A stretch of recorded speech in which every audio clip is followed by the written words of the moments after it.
On a tous déjà vécu ce moment d'agacement. Vous êtes en train de cuisiner, vous voulez assaisonner votre plat, et là, rien ne sort. Le sel est devenu une brique, il est bloqué, ou pire, il ressort par paquet. Vous secouez la salière dans tous les sens, vous perdez patience, et au final, votre plat est soit fade, soit immangeable. C'est là qu'intervient l'astuce de nos grands-mères. Vous avez sans doute déjà vu, chez vos parents ou vos aïeuls, ce petit rituel, glisser quelques grains de riz blanc au milieu du sel.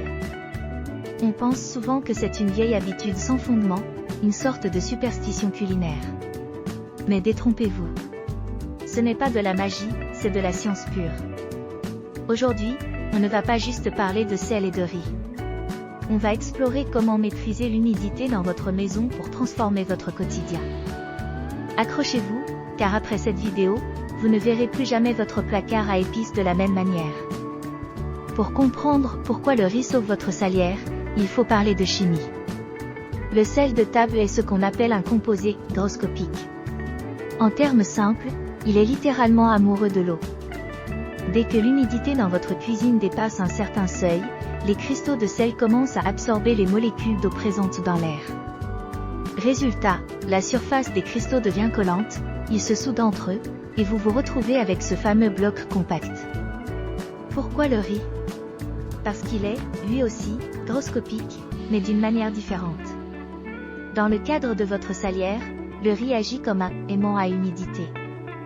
Il est plus efficace que le sel pour capturer les molécules d'eau présentes dans l'air confiné de votre récipient. En gros, le riz se sacrifie, il absorbe l'humidité avant que votre sel ne puisse le faire.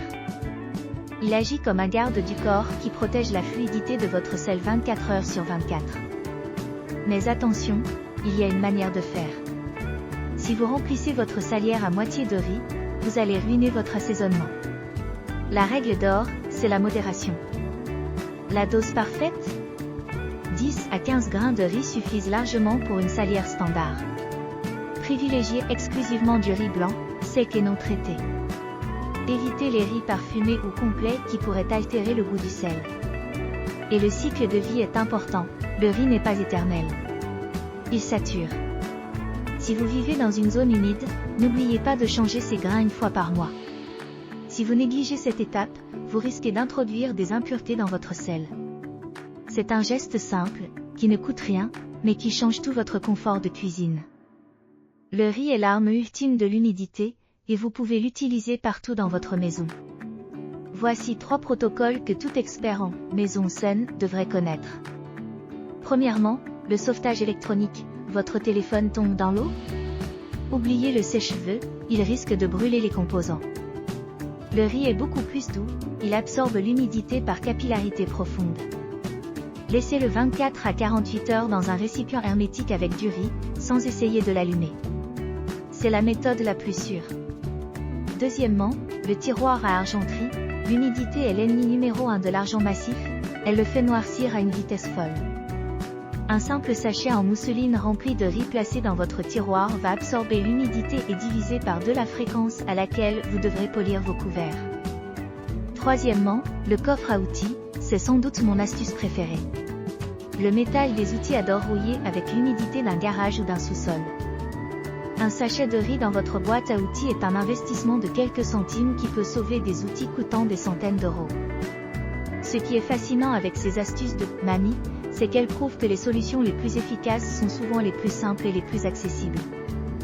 Pas besoin de produits chimiques, pas besoin d'appareils électriques coûteux pour réguler l'humidité dans votre cuisine. Juste un peu d'observation et de bon sens. Si cette vidéo vous a permis de sauver votre salière ou vos outils, n'hésitez pas à me le dire en commentaire. D'ailleurs, quelle est cette astuce transmise par votre famille dont vous ne pourriez plus vous passer aujourd'hui? Partagez-la avec nous, on est là pour apprendre les uns des autres. N'oubliez pas le pouce bleu, abonnez-vous pour plus de décryptage du quotidien, et surtout, continuez à prendre soin de votre intérieur. À très vite pour une prochaine vidéo. Ciao!